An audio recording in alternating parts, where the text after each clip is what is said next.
really shouldn't use a knife to get toast out of the toaster. That's very dangerous. No, I'm not trying to get the toast out. I'm trying to get the fork out.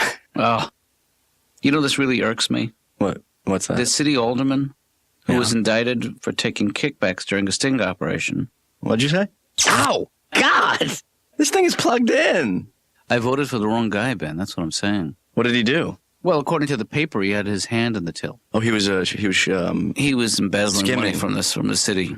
Really? Transferring it into his own personal account. Wow, that's bad for the city, huh? It's bad for the city. It's bad for politics.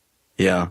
Sometimes I wish I had chosen that path. You know, I think I could have made a real contribution. You could have as a public servant. Right. But what would you do as alderman? Seriously, just give me your platform. End corruption in city politics. Okay, that's pretty good. I would like to bring crime back to the streets, out of our homes. Crime is in the home now? No, I'd like to clean up the criminal element in the city. Criminal element? Yeah. What decade are you living in? What are you, Batman? What's your position on nuclear weapons? Hate them. Good.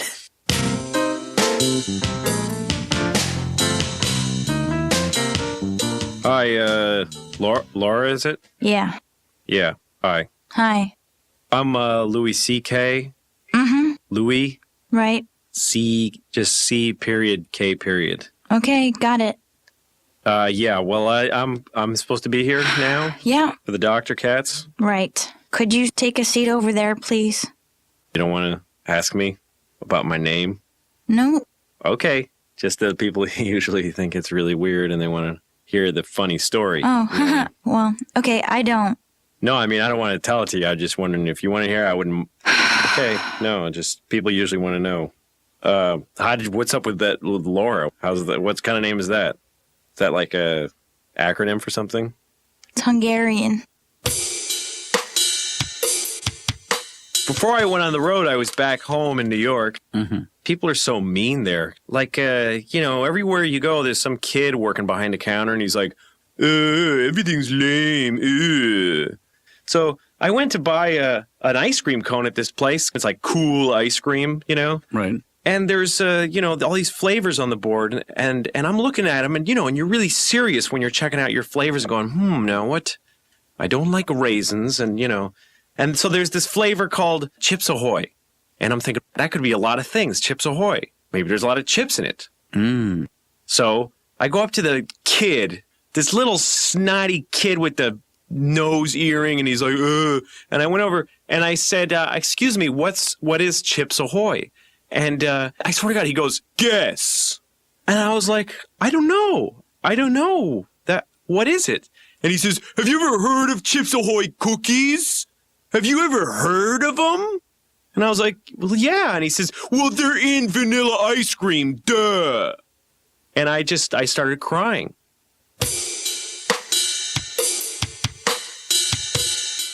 You know what I like to do, Dr. Katz, when I'm really bored? Give me a hint. I like to go up to total strangers and just start conversations with them. Yeah. It's really fun. If you ever have nothing to do, just go up to somebody you don't know and just start a conversation. But the fun way to do it, don't start the conversation in the beginning. Just start it in the middle. Right. You should try it. Just walk up to somebody in a store and just say, yeah, well, how do you think I felt? Or like knock on your neighbor's door, and when they answer the door, just go, so that's why he was acting so weird. Yeah. I also like to go shopping a lot. I like to go to Kmart. Right. The thing I like about Kmart is that the variety is amazing. You can buy everything there. And there's certain combinations of things that you can buy at Kmart that you can't buy at other places. And there's certain things that if you buy them together, like if you buy certain things by themselves, nobody cares. But if you buy them in combinations, people kind of get a little freaked out. Like what? I like to go in there and go like, hi, I need a jar of mayonnaise and a stopwatch and a Bible. I need a case of motor oil and a Huffy 10-speed and a blonde wig. A road flare and a pair of pink panties.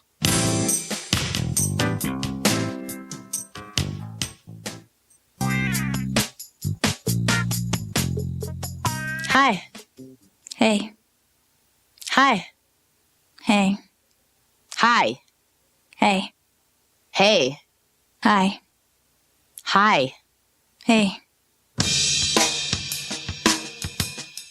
My sister is so much deeper than me. She's a deeper person, you know. Even as kids, she was just an older soul, you know. We were sitting at the breakfast table, and she said, you know, Sarah, I think that the enemy of fear and tension is involvement. Right. I said, yeah. Grandma's fat. Went out to dinner last night at this really nice restaurant. The ladies' room was out of order. I had to use the men's room, which is so humiliating, you know. Sitting in that urinal. Oh. Dirty. Then I flushed, now my back is all wet. Oh, I was, licking jelly off of my boyfriend. And, all of a sudden I'm thinking, oh my God, I'm turning into my mother. I talk during sex. I can't help it. It's like it's beyond my control. You know, it just moves me to, you know, I always find myself talking during sex. I'm always saying stuff like, ow, ow, ow, ow. Easy, buddy. Dr. Katz's office. Laura. Hi, Ben. Laura, how are you? Ben, why are you calling? Well, you know, I was having a conversation with my dad this morning, and apparently he wants to maybe get into politics. Really? Yeah. Why? I don't know whether it's going to be soon, but it looks like there's an opening for the Alderman position. Oh, great. That's exciting, huh? Really? Well, listen, this is more of a business call, not a social call, so I'm going to have to cut you off on the chit-chat. All right, let's get down to business. We worked out some platforms this morning over breakfast, and my idea was handicap parking for everyone. You know? I think you need to think that through. You know, I'll tell you something, Laura, it sounds glamorous, Alderman, but it is a difficult position that requires a lot of responsibility. Do you know what those responsibilities are? Oh, yeah. I mean, there's a lot. Like what? Well, I don't know if you're familiar with the verb to alder. Not really, actually. And that is a very complicated political process. Could you explain it to me? You know, I could, but, you know, if I explained it to you, I would bore you, and I don't want to jeopardize my dad's campaign. You know, I was a non-believer, too. When he first mentioned it, you know, in fact, I laughed right in his fat face. But now I see the upside to, you know, running for alderman. What's that? Chicks love it. I think. I have a cough. Yeah.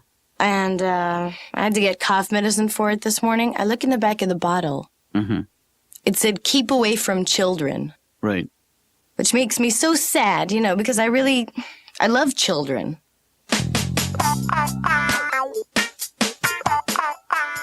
Yeah, I really don't want to subject myself to the kind of public humiliation, the kind of scrutiny that you go through as soon as you try to enter public life. Public humiliation is a good thing. Yeah, but things would come out of these things. You know, if I ran for office, all of a sudden... Oh, they would start to pry into your personal life. That's right. Yeah.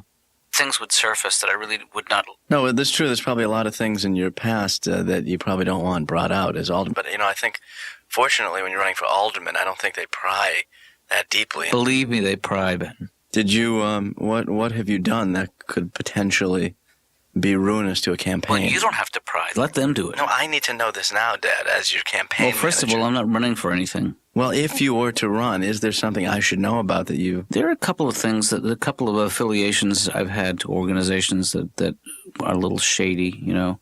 I saw a picture of you back in the 60s, and you were smoking a pipe. What was in that? Well, that's the kind of thing that would come up. I mean, I already released that picture to the press. That's called a preemptive move. Oh, that's a good idea. Put them on the defensive. Right. What I am doing is I am putting the whole system on trial. Before, Bravo, bravissimo. Yeah.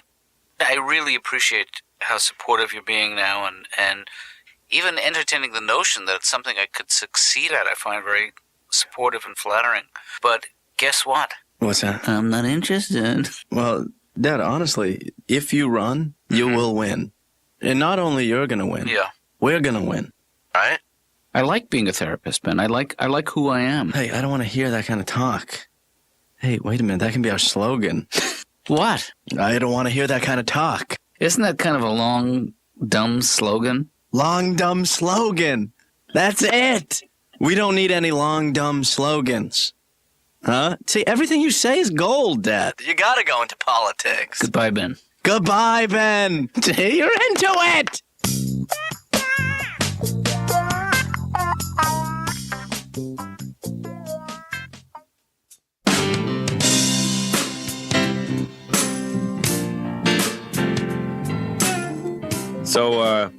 So I've been traveling. I've been on the road a lot traveling, and you kind of get lonely. Sure. When you're traveling, and you don't. There's certain things that people might say to you that wouldn't bother you otherwise, but they stand out. Like I was at the airport, and I'm checking in, and the lady said, "Did you pack your bags yourself?" I was like, "Well, yeah, it was just me in the room this morning, alone."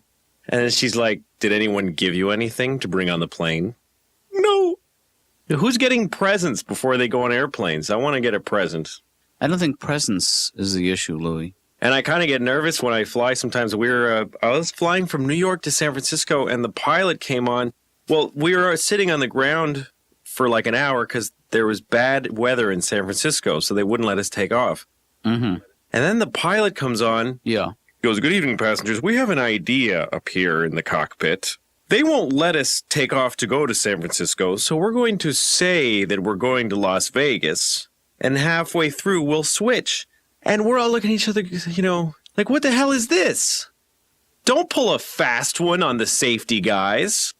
Like, we're all going, yeah, screw those. What do they know? Stick it to them. Yeah, I was wondering, Laura, actually, later this afternoon, if you have time or after work, you would want to drop by the campaign headquarters. Where's that? It's right here at the house. And what would we be doing there, Ben? We'd work on the campaign, and I made air quotes. You know what I'm saying? No, I don't. I'm saying you want to get on this political train, baby, and you don't want to get off. I mean, we are on a roll here. Don't you hear the phones ringing, Laura? No. No, hold on one sec. You know what? Forget it. I'm not going to get it. I'll forget. I'll get it. Hold on. Hey, Ben. You know what? No, I'm not going to get it because, I've been working all morning, and I am just sick and tired of the... I'll get it. Hold on. Katz, HQ. Oh, man, we have fun. No, honestly, I'm kind of a new man here, I mean, I have more responsibilities. I paint posters. I have a staff of one 7-year-old girl who lives upstairs who's helping me paint the posters. And she's doing a pretty damn good... Not the red!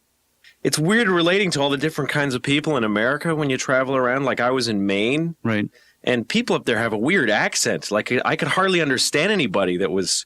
anything that anybody was saying to me because the accent was so weird. Like, I went up to this guy in the gas station. I said, "Hello." And he said...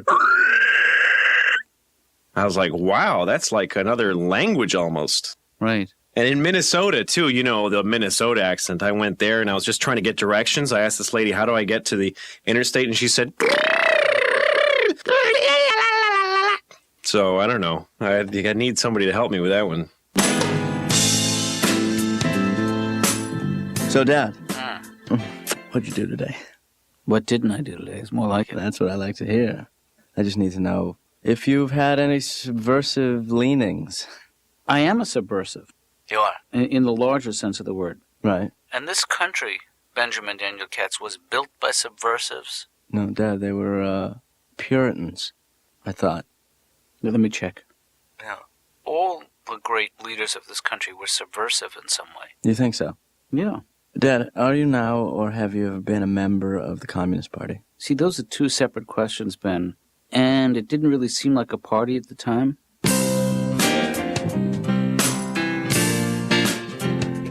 No, dude, were you active in college politics? No, I was president of my class.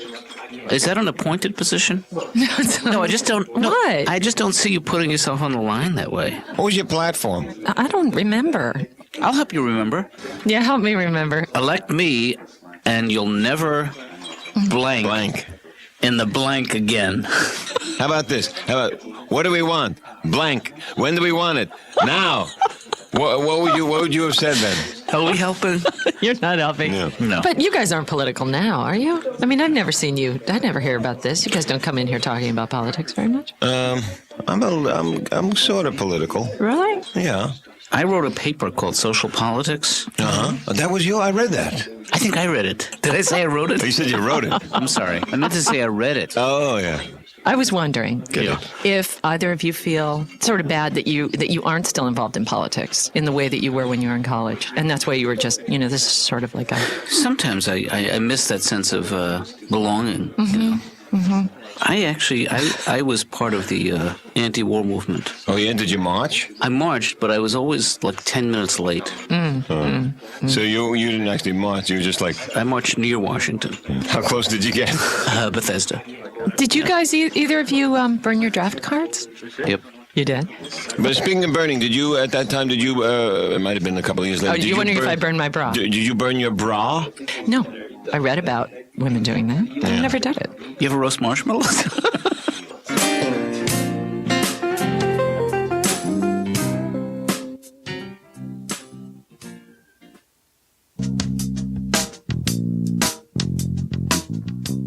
Dad, I'm glad you're home. Exciting news today. Yeah. We have competition now. Who was that? I read in the paper today that there's another guy who's apparently going to be running for alderman. So now we can really get our talons in and start attacking this guy. Hey, I have some good news for you, too. Exciting news. What's that? I made reservations for us in the real world. What are you talking about? The real world is where you and I used to live until you got into this wacky campaign mode. I'm not really interested in running for anything. I don't feel like I can play this game anymore, Ben. I just don't want to play. Dad, Yeah. which game don't you want to play? The game where I'm running for office and you're my running mate or my campaign manager. Right. I like it better when we were just a couple of guys. Just a father and a son. Yeah. Well, I mean, I think that you have a taste for this political life now. It's in your blood. I mean, a little bit. I think I've been a pretty decent campaign manager. You've been better than decent. You have been superb, Ben. Yeah. I think that you could make somebody a very good campaign manager, provided they were interested in running for office. Yeah. That's one of the requirements. Well, I just thought, Dad, this is a good opportunity for you to get something else going in your life, to start believing in stuff. I believe in stuff, man. And then the politics is a good way to reach people, and You know what else isn't bad is the phone. we're not even in politics, and you know how many times I've lied today? How many times? Oh my God, like 100. Just to practice. Yeah. Even the greatest politicians of our time lied. Really? Even Lincoln. What was his nickname? Honest Abe? Well, maybe that's not a good example. What about the guy after Lincoln? Washington? No, Dad, Washington was the first president. Oh, I thought you meant alphabetically. Yeah, actually today, Yeah. I drained the campaign fund. Did you put it in IOU? What's that? No, I went to the arcade. Wait, you took our campaign fund? It was only $120. Yeah. But, man, did I dump that off quick. It was like 2 hours at the arcade. But guess what I won you? What's that? This. Oh, my God. Yeah, that's right. I played skeet ball.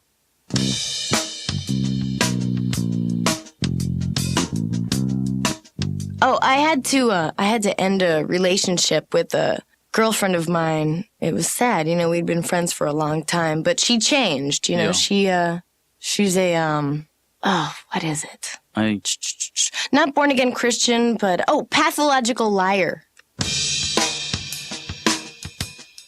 My sister just got married. That's great. It was fun. It was a neat wedding. They took each other's last names and hyphenated it. So now my sister's name is Susan Silverman Abramowitz. But they're going to shorten it, to just Jews. Yeah. Fits on the mailbox. Sure.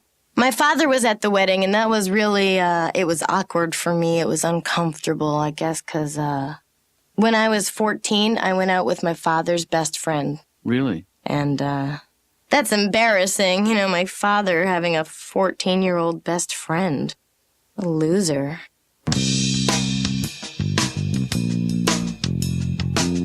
I had a gay dream the other night. This was really weird, Dr. Katz. I had a gay dream, and I didn't know I was having a gay dream until partway through. See, here's what it was, the dream. I was at a cafe in Italy with a friend of mine, and we're sitting there and having espressos, and Yeah, gay dream. these two young Italian boys come up to us. they say, come swimming with us. We're going to go swimming. Come on, it's going to be very nice to go swimming. And, it's a dream. So we're like, yeah, what the hell? Why not, go swimming with these Italian kids. So I get on the back of the kid's scooter there and we go, go into the mountains. And so they take off their clothes and they start swimming and they saying to us, come on into the water. It's beautiful. Don't be afraid, So we're starting to get undressed. And I asked my friend, is this gay, do you think, to swim with Italian teenage boys? And my friend was like, no, of course not. And I said, yeah, you're right. Anyway, so I'm making out with one of them, like kissing him. And it hit me all at once. Of course this is gay. Whoops. What the hell was I thinking? You know what the music means, Louis? This is totally gay. It's time to stop. Our time is up.